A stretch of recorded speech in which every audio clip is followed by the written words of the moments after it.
Eu e Morena, a gente está continuando uma discussão lá no podcast. Lá no podcast, falha.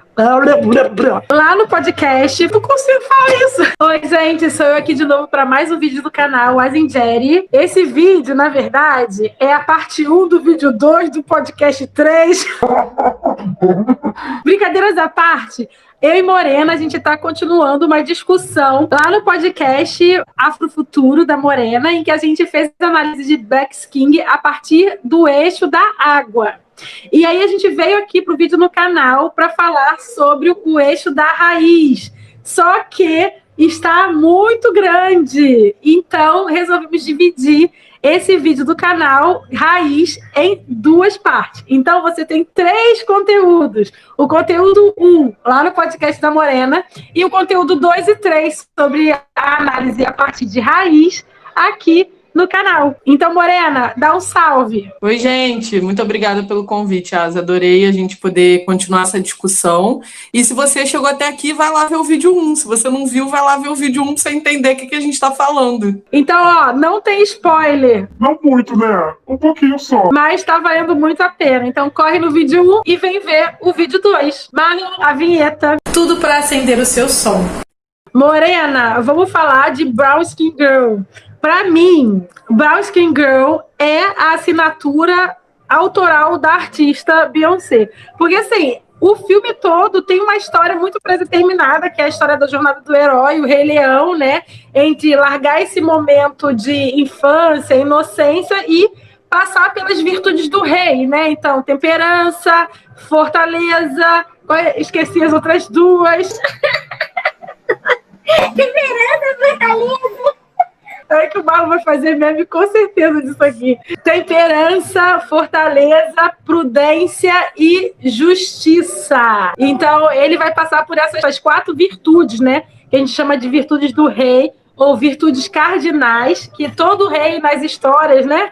Eles buscam essas virtudes para que realmente eles sejam legitimados enquanto rei. Falar da linhagem também faz parte dentro da história biográfica de alguém, principalmente de um rei, para legitimar esse rei. Por exemplo, assim, não sei se vocês já leram a Bíblia, né? Mas lá na Bíblia, se eu não me engano, Mateus, talvez João, talvez não sei quem, vai fazer 14 gerações de Jesus, até chegar Jesus em Salomão. Por que ele vai fazer um percurso para justificar a linhagem de Jesus? Para poder justificar ancestralmente que ele descende de uma linhagem de realeza. E é a mesma coisa que Beyoncé faz, por exemplo, na segunda performance, que é Finding Your Way. Esqueci o nome da performance, acho que é Esqueci o nome da performance, mas vou botar o nome da música aqui. Em que ela vai, a partir das 2 entidades dogões, né, que é o clipe mais afrofuturista, com as 2 entidades dogões, ela vai ali naquele quadrante, mas vai botar também o quadrante, em que tá ela no cantinho, as 2 entidades dogões e Simba dançando. O que ela está fazendo ali é legitimar a ancestralidade de Simba dentro da linhagem dos dogões. Então, ela meio que justifica essa realeza de Simba a partir de uma linha do quê? Da raiz, da ancestralidade, que é o tema que está assoleando aqui esse artigo. E aí, Black Skin Girl, para mim, Brown Skin Girl, para mim, é tipo assim, ó, eu vou seguir aqui a jornada do herói, mas eu não vou deixar de dar aquele afago carinhoso no coração das manas, entendeu? Porque é isso, assim. E eu também acho que essa performance, ela não está uma performance sorora. Não é uma performance de sororidade. Para mim, é muito mais uma performance que está buscando a irmandade genuína do matriarcado, que fala, por exemplo, o mulherismo africano. Não sei se você concorda. Vamos para as polêmicas. Olha, eu não sei se eu concordo que Brown Skin Girl é mulherista. Não, eu não estou dizendo isso. A análise que é. Entendi, né? A nossa realmente é. Mas eu acho que o que ela faz nessa faixa, e eu achei muito bacana, assim, da parte dela como artista, porque eu nunca vou chegar perto de saber o que é ser a Beyoncé. Deve ser muito fácil você virar uma pessoa ególatra, narcísica, autocentrada, sabe? Deve ser isso aqui. Então, eu imagino que você conseguir descer desse pedestal para estar aqui junto com todo mundo é um exercício que você tem que ficar se forçando a fazer o tempo inteiro, porque todo mundo o tempo inteiro deve ficar te colocando num lugar de supra-humanidade, né? Eu acho que é isso que ela faz em Brown Skin Girl, que é descer desse pedestal, e aí ela coloca a mãe dela, a filha, a Kelly, né, que é a mulher preta retinta que começou a carreira com ela. E é prima dela, se eu não me engano. Pois é, que de alguma maneira é deixada de lado pela indústria, né? A indústria elege a Beyoncé durante Destiny's Child e deixa a Kelly de lado, né? Porque a Kelly E é a uma outra mulher também, retinta. que eu esqueci o nome. Qual que é a outra? Eram 3. Eu sou horrível de nome, cara. Ainda mais Eu também não sei. amamentando. Marlon vai Esquece salvar a meu nome. gente também com a A foto minha dela memória aqui. é horrível. Então, mas eu acho que é esse papel que a Beyoncé desempenha, e aí que ela descobre que ela desempenha, eu acho que é um processo de consciência, né? E aí agora ela se tocou que é uma cilada, que é uma grande armadilha, é a grande armadilha da pele clara, né? E aí ela desce desse salto aí para estar aqui com todo mundo. Então, eu acho que é um exercício, no mínimo, de humanidade, né? Dela própria restabelecer essa humanidade dela enquanto uma mulher preta, né? E se colocar no mesmo lugar das outras mulheres pretas. E aí eu não sei se dá para dizer que isso é um exercício mulherista, talvez sim. Eu não consigo chegar Eu tão vejo fundo muito. nessa análise, sabe? Mas eu acho que é um exercício importante, porque quando a gente se toca que, na verdade, todos esses lugares, né, que o Ocidente nos coloca são armadilhas, que eles, na verdade, não são benefícios, não são vantagens, você não vai ganhar nada. No fim das contas, você vai se ferrar igual todos os pretos, sabe? Você vai para a mesma vala. Então, quando você toma consciência disso, tem uma potência muito grande em você fazer o movimento contrário, de você ir lá, voltar e falar, opa, então eu não vou sozinha, porque ir sozinha é ser otário, é ser babaca, é ser, no mínimo, idiota, né? Porque também uma pessoa sozinha é muito mais fácil de ser apagada, né? E aí quando ela se cerca de pessoas negras por todos os lados, desde a produção até o elenco, e eu acho massa que ela traz mulheres pretas de todas as idades, então eu acho isso, no mínimo, bacana, assim, sabe? Eu vejo isso com Bacana. bons olhos. Daí acho assim, a análise para quem ficou curioso dessa polêmica, tem um texto que eu escrevi, eu vou deixar também linkado aqui na descrição desse vídeo, que é Negro Rei, uma análise mulherista dos homens negros. Na verdade, eu não acho que ela traga essa discussão mulherista, não. Eu acho que dá para a gente lançar um olhar mulherista de tal. E por que eu falo isso? Sim.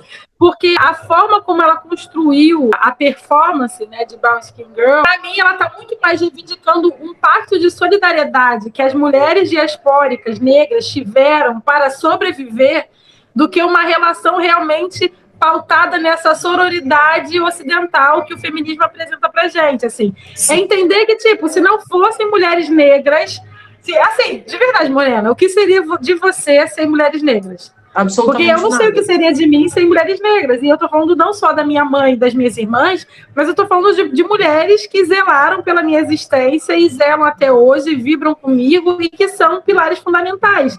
Não só porque são da minha família, mas também pessoas que são amigas, são do convívio, são pessoas éticas, são mulheres éticas, né? Então eu acho que ela, na verdade, está puxando para esse lado, assim, de que nós, mulheres negras, sobrevivemos também porque nós encontramos fortaleza uma nas outras, né? E aí a gente foi tão forte juntas que agora ela também faz um afago para dizer que a gente também é belas juntas, né? Nós somos belas juntas. E isso é muito bonito.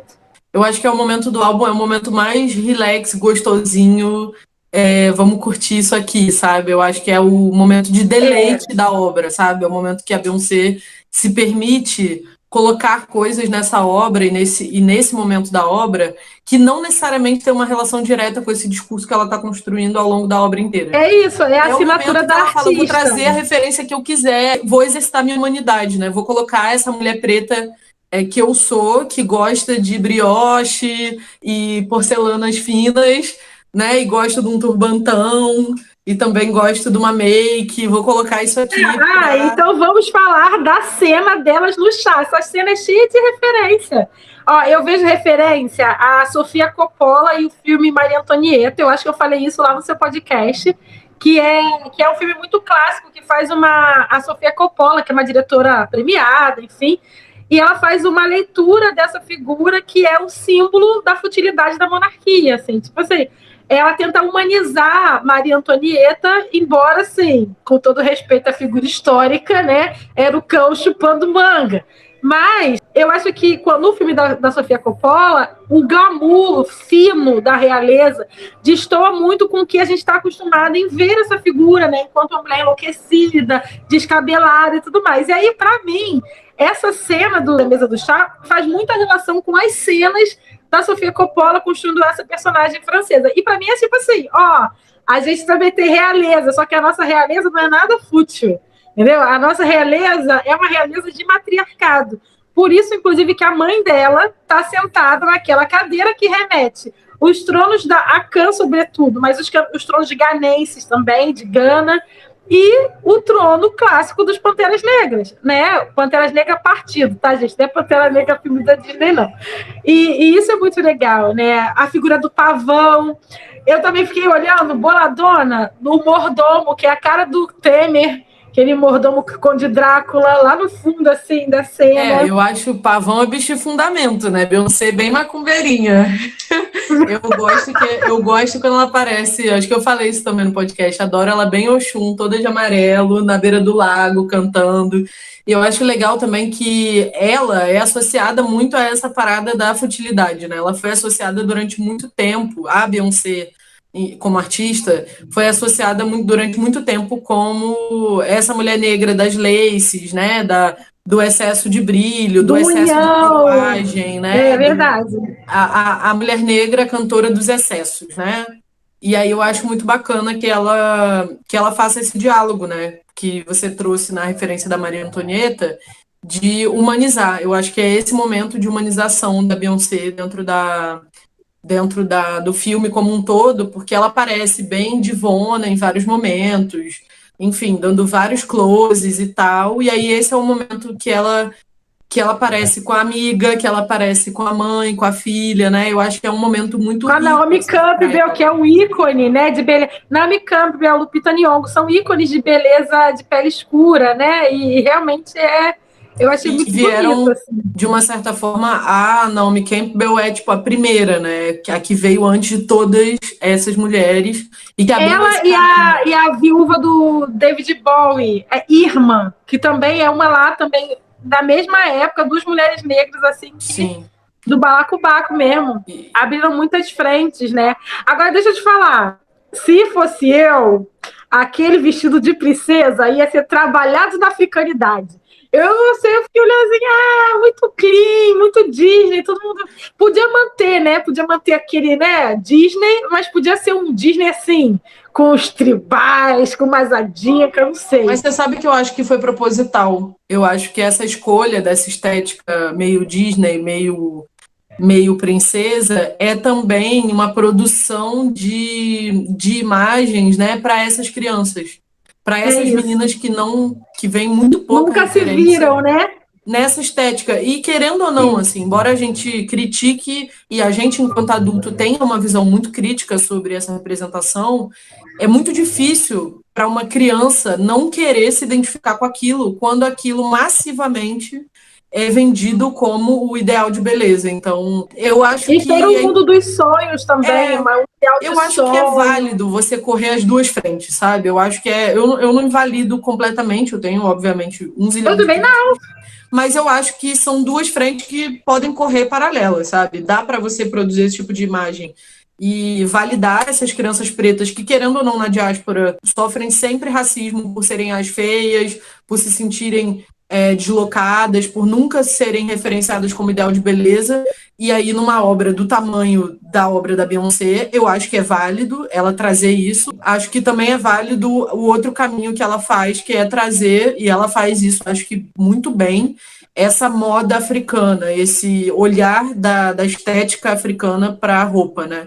E eu acho que tá muito bem feito isso ao longo do álbum todo. Então eu nem problematizo esse pedaço, sabe? Também eu acho que a direção de arte e a direção de arte em geral, né, que vai pensar figurino, maquiagem, a cenário, a estética do cenário, A direção de arte é muito, muito, muito bem feita.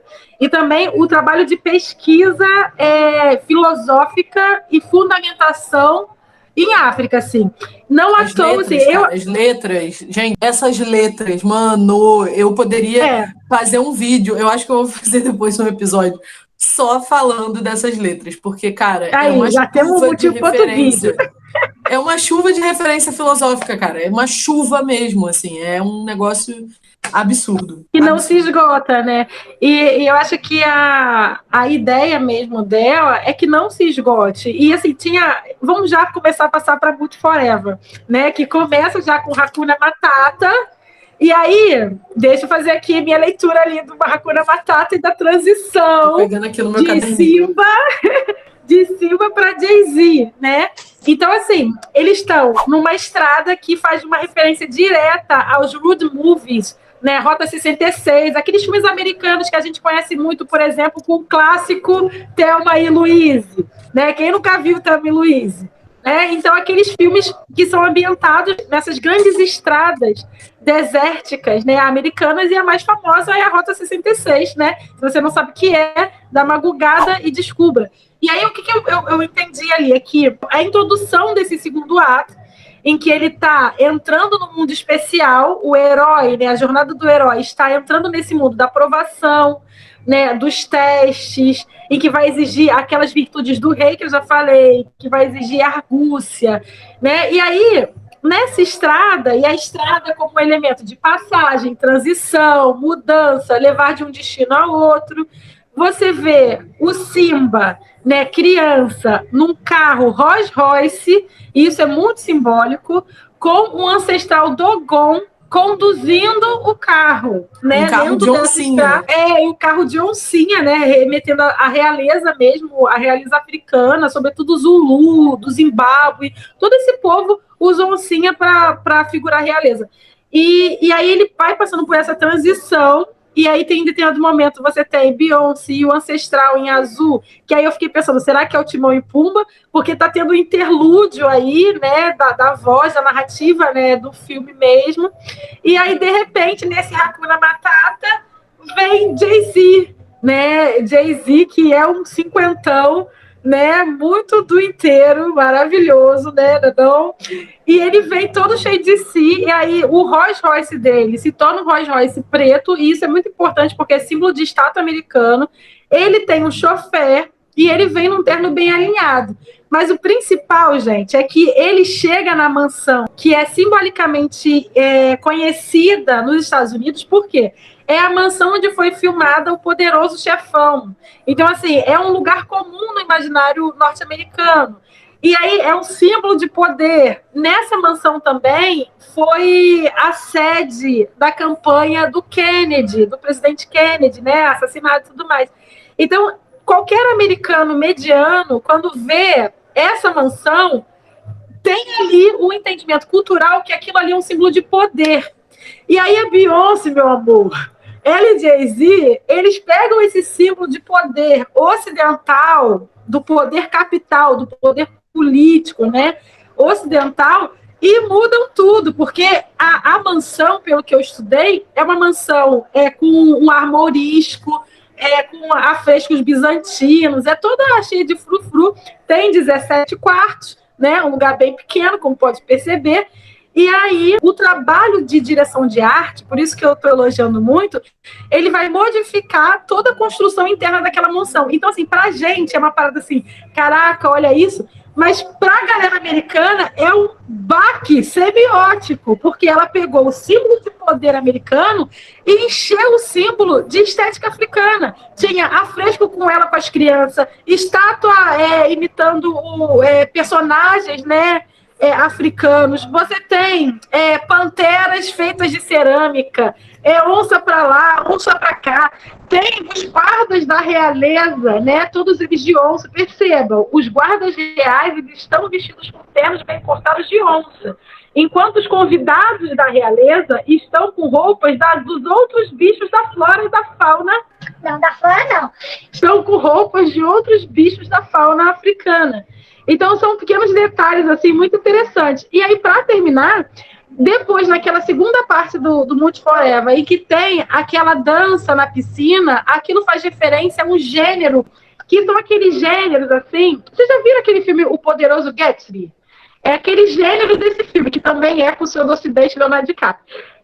Que é o quê? Que é uma estética muito colorida, muito comum dos anos 50, com base no musical, e que usa muito o elemento da água. Tipo assim, tá todo mundo lá servindo o jantar. Lá no jardim. Aí, de repente, todo mundo começa a dançar enlouquecidamente, pula na piscina e faz paz. Então, esse é o gênero que ela está fazendo referência nessa cena em que ela está dentro da piscina fazendo nada sincronizado.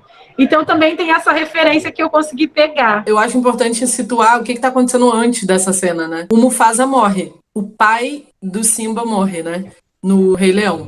E aí o que acontece na cena anterior é a cena do enterro, do velório, da Beyoncé de branco, né, levando esse caixão. O que eu acho mais bacana dessa parte é que ele perde o pai. O pai é o ancestral direto dele. Tem até um verso da música que fala que os nossos ancestrais nos abraçam por dentro. E aí ele perde esse pai. Esse pai morre e é o momento, como você falou, que todo o processo da jornada do herói vai começar a se complicar. Depois da morte do pai, ele começa a passar pelas provações e tudo mais. E aí é muito simbólico para mim que tenha esse ancestral dele, que aparece naquela música que a Beyoncé tá com a roupa brilhosa e que eles estão num outro planeta. Aparece esse ancestral Dogon com essa máscara mortuária, que é uma máscara de um ritual mortuário, né? Ele aparece dirigindo o carro, nesse carro de oncinha. O menino tá com as pernas em cima do banco da frente, que é um carro conversível, ele tá sentado com as pernas em cima do banco. E aí, quando faz a transição pro Jay-Z, ele tá na mesma posição, nessa mesma posição das pernas cruzadas. Eu fiquei reparando isso porque isso é uma das poses de poder, né, do homem branco. Os homens brancos da máfia, né, nos filmes, os homens poderosos, os policiais, os políticos ficam sentados com as pernas em cima da mesa, né, nos seus escritórios e, enfim, gabinetes de poder. E o Jay-Z coloca as pernas dele ali em cima e, enfim, eu achei essa transição, ele tá na mesma posição, me chamou a atenção. E aí, quando ele chega nessa casa... Não, mas eu vou te dizer que o mais me impressionou mesmo foi o Jay-Z chegar a 50 anos e ainda ter cabelo na cabeça. Isso foi o que mais me impressionou. Não, com dinheiro, ele tem qualquer coisa com o dinheiro que ele tem, ele pode comprar o que ele quiser. Verdade. Não tem nada neste planeta que não esteja à venda para a quantidade de dinheiro que o Jay-Z tem. Caralho, o maluco é brabo. Porra! Nada me impressiona. Em termos de questões estéticas, eu não me impressiono com nada, porque eu sei que o dinheiro compra a maior parte dessas coisas. Enfim, tem uma coisa que o dinheiro não compra que aparece nesse rolê, que é o cara verde que você falou. Eu acho também uma coisa assim, que na cultura quemética, alguns deuses são representados na cor verde. E a gente não falou disso lá no podcast. Depois eu lembrei que eu anotei e a gente não falou. Então eu acho muito significativo que esse ancestral dele, que aparece com ele desde o início, que vai acompanhar ele até o final, e que aparece na árvore, e que aparece com uma cabaça na praia quando ele retorna, enfim. Em todos os momentos que ele aparece, ele é um homem negro pintado de verde. Então eu fiquei pensando nisso, se tem alguma referência a Alça, né? E como que essa referência vai se articular ao longo da narrativa. Eu não aprofundei muito, mas fiz essa analogia e depois fiquei pensando. Outra coisa que me chamou muita atenção, eu sempre joguei xadrez, eu jogo xadrez desde pequena. Então, essa figura do tabuleiro de xadrez do lado de fora da casa, né? Eu fiquei muito pensando sobre isso, o quanto o xadrez é uma metáfora de poder, né? O quanto o xadrez é um jogo que exige lógica, exige frieza, exige calma, né? Então, para você jogar xadrez, tu não pode ser emocionado. O próprio jogo, da estrutura do jogo de tabuleiro do xadrez, é um jogo que remete a alguns jogos nossos ancestrais africanos, né? Então, o xadrez ele não é uma invenção branca, ocidental, é uma invenção que veio sendo aprimorada ao longo do tempo. Tudo isso, até as jogadas que acontecem no xadrez me chamaram a atenção. O fato da rainha, que é a Beyoncé, o fato da rainha estar sempre protegendo o rei, esse é o papel da rainha no jogo de xadrez. O rei é a figura mais vulnerável do jogo, porque o rei ele só pode andar uma casa, E a rainha não, a rainha ela se mexe para onde ela quiser, na quantidade de casa que ela quiser, do jeito que ela quiser, e ela come geral, mata todo mundo, corta as cabeças. Então, essa metáfora do xadrez, ela, de uma certa forma, ela atravessa toda a narrativa de Black King, né? A Beyoncé é essa figura que segue girando em torno desse rei e que vai cortando as cabeças e que vai preparando o terreno e que vai iniciando ele e que vai trazendo os aprendizados para ele e que vai dando os recados e que vai dando se liga para que ele se movimente, e ele é uma figura que, embora poderosa, é vulnerável, né? O rei é a peça mais importante, mas é por ser a peça mais importante. E o rei normalmente é um pulha, né? Que é ele, e até mesmo no xadrez, né? Ele só move uma casa, né? Para frente e para trás, mas só uma casa, né? Ele é o personagem mais inútil ali, mas é o que tem que ser protegido. Enfim. Me fala do mordomo. O que tu achou do mordomo? Cara, eu sinceramente, o mordomo para mim é insignificante, mas eu achei esse mordomo muito parecido com essas figuras de sabedoria brancas, né? Esses homens mais velhos, grisalhos. A finesse. A finesse. Todo povo tem mordomo, o povo assim do status, né? Do Bruce Wayne.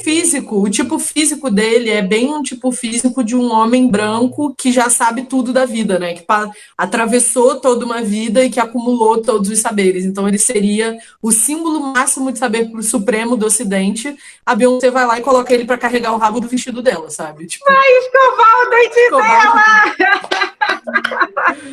Isso é muito bacana. Também a figura de Totti naquela mesa do café da manhã, em que ela tem aquela imagem do pássaro ibis, né? O ibis, não sei exatamente como você quer pronunciar, mas é um pássaro da região ali do Egito, de Buti, Sudão, enfim, região do chifre da África, né, vamos dizer, e é um pássaro mitológico, inclusive, que nas culturas queméticas / egípcias, né, antigas, Thoth é o deus do conhecimento, da escrita, do calendário, da lua. Então, quando ela está ali naquela mesa de café, né, lendo um jornal, e tem o Thoth, né, ali, é muito interessante. E aí eu queria falar para vocês que eu anotei o que ela...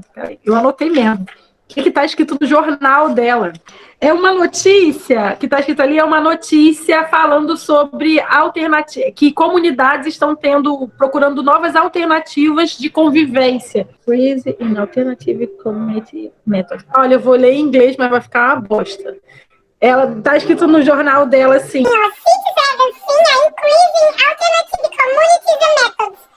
Ou seja, se ficar muito ruim, o Marlon vai cortar e eu vou falar em português. Está dizendo lá que cidades estão implementando novos métodos de alternativas comunitárias.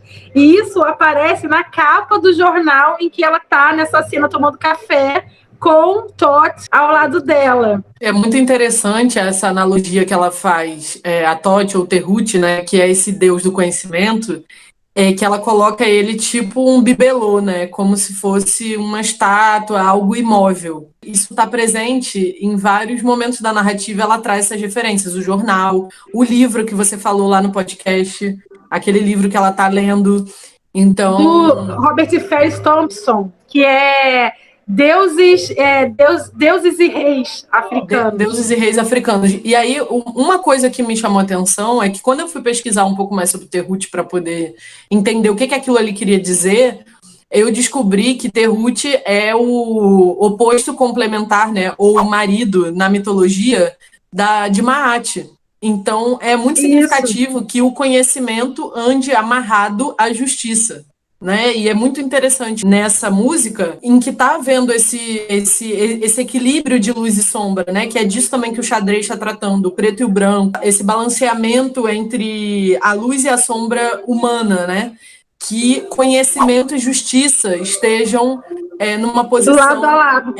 Numa posição de parceria, né? Numa posição de casamento. Complementaridade até. Pode até pensar nisso. É realmente muito sinistro. Você viu a diva Queen Afua no quadro, no corredor, que tem Beyoncé no quadro. A cena é a seguinte, é aquele quadro do matriarcado, com a Beyoncé e os 3 filhos dela, com o anjo. Aquilo faz referência a estilo renascença, os afrescos cristãos. E aí, numa dessas cenas com esse quadro no fundo, tem uma mulher vestida de dourado, né, uma senhora com turbante. Essa é Queen Afua, que tem uma obra reveladora, humanizadora. Né? Ela é uma mulher pan-africana, uma mulher de saúde holística, de ginecologia natural, e que tem todo um trabalho relacionado a abrir os portais da ancestralidade a partir do cuidado feminino com o seu ventre. Então, ter ela ali naquela cena por exemplo, para mim, foi uma leitura de que, esse quadro do matriarcado, eu estou usando uma referência ocidental cristã, lá dos afrescos, tem até anjo. Mas antes dele vem Queen Afua, que é o exemplo primeiro do matriarcado. Isso é muito foda. Eu achei muito bom. Todas essas referências que ela trouxe, você no podcast você falou também, mas é uma referência que eu gosto de trazer, que eu acho que é muito emblemática porque a gente não aprende, que é o Mansa Musa, que na rima do Jay-Z ele fala do Mansa Musa, que ele é o Mansa Musa e tal. Que a gente ele não é o sabe Mansa quem Musa é o reencarnado, né? Pois Quem não sabe quem é Mansa Musa, explica aí, Morena. É poderoso isso, né? Eu sou o Mansa Musa reencarnado. Ele fala isso de uma maneira explícita, né? Não é nem... E a Beyoncé também fala que ela é o... Mas peraí, explica para as pessoas quem é Mansa Musa. O Mansa Musa foi um imperador do Mali, que é considerado o homem mais rico que já existiu sobre a face da Terra. Enfim, todo mundo concorda que ele foi o homem mais rico até hoje que já existiu. A fortuna dele era completamente incalculável. E tem um episódio sobre o Mansa Musa que eu acho interessante, que ele, na viagem que ele fez para conhecer e peregrinar, ele distribuiu tanto ouro, ele tinha um acúmulo tão grande de ouro que ele quebrou a economia de vários lugares, de vários povoados, enfim, de povos e cidades. Dizem que o preço do ouro caiu por 10 anos, né?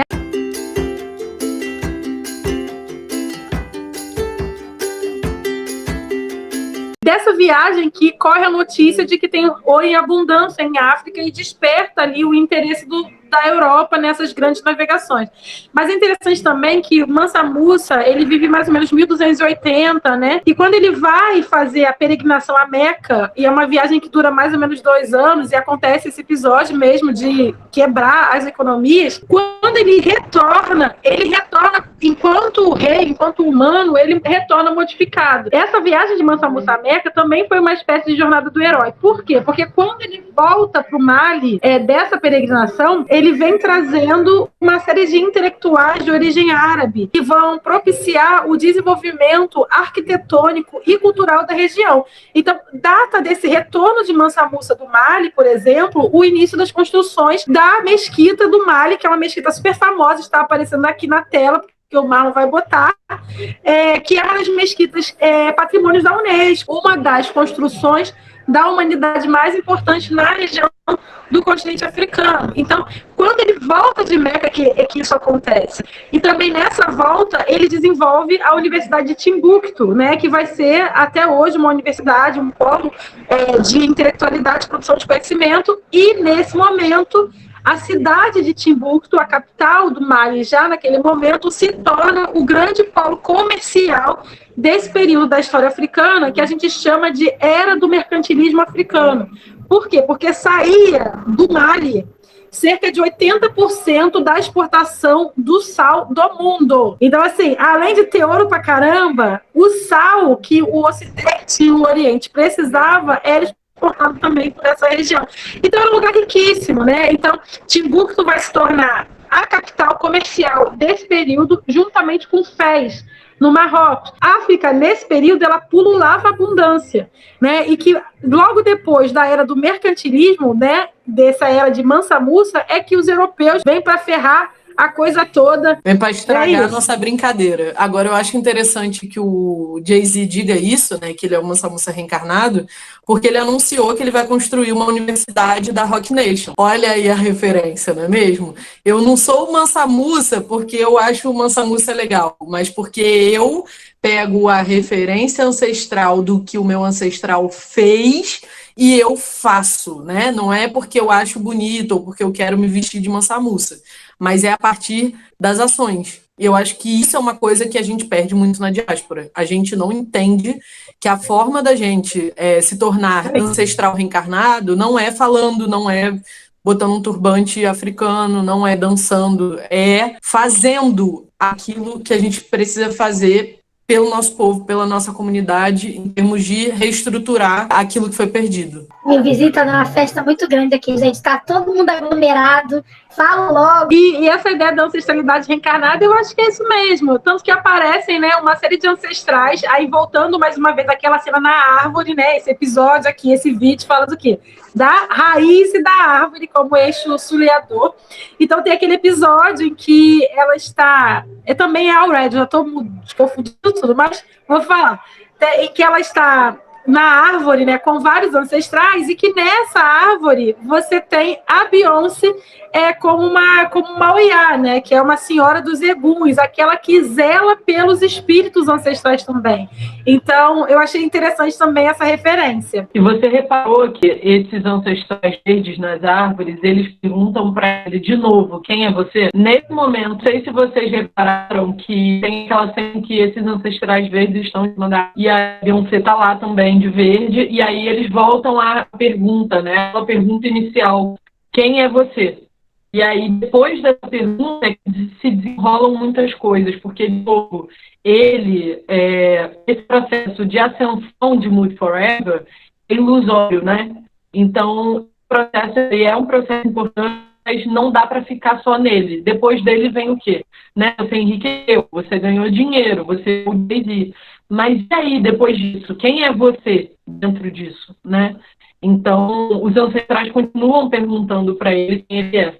E aí sim é que eu acho que vem um momento de virada e que é um momento de consciência, né? Que até vem a música e a cena onde aparece a bandeira americana pintada com as cores da bandeira da Unia, né? Da bandeira que as pessoas dizem que é a bandeira pan-africanista, mas que é essa bandeira que o Garvey criou para que a gente tivesse um símbolo, uma bandeira que representa as nossas lutas, especialmente na diáspora, né? Falando desse preto, somos nós, que é a nossa pele, que é o nosso corpo, desse vermelho, que é o nosso sangue, as nossas lutas, e desse verde, que é o território, que é o continente africano, que é essa mãe, esse lugar de onde a gente sai, de onde a gente não deveria ter sido tirado. Então, a partir dessa pergunta do quem é você, várias críticas a essa representação da bandeira estadunidense com essas cores, acho muito problemática, mas essa representação acabou suscitando uma curiosidade das pessoas de saber por que essas cores. Então, acho que também cumpriu uma certa função de aproximação com os ideais pan-africanistas e nacionalistas pretos, mas com todas as ressalvas do mundo. E Aured, para mim, Aured é o Levanta e Anda. Tipo assim, tanto que depois, para mim, Aured fecha o segundo ato da jornada do herói para abrir com o Brown Skin Girl e começar o fechamento mesmo, porque depois vem My Power, que é o acerto de contas, né, do herói com o antagonista, né, e aí também My Power, gente, povo que é do terreiro, diz para mim, Beyoncé ali não tá fazendo um passo de Ogum? Diz para mim aqui, me parece, não sei, não quero afirmar, mas me parece que aquela performance ali é uma dança de Ogum afiando a espada não, a faca, porque o Ogum não usa espada, afiando a faca para ir para a guerra, assim, né? Mas enfim, né? E aí, o que você achou de Aured? Fala para mim. A obra como um todo é um grande chamado aos homens negros, né? Um chamado em vários sentidos, não só um chamado na cobrança, não, que acaba acontecendo quando a gente vê algumas análises mais com um olhar ocidental, mesmo que sejam produzidas por mulheres negras, né, com uma abordagem mais ocidental, sempre um chamado no sentido de responsabilizar. Os negros não tivessem responsabilidade.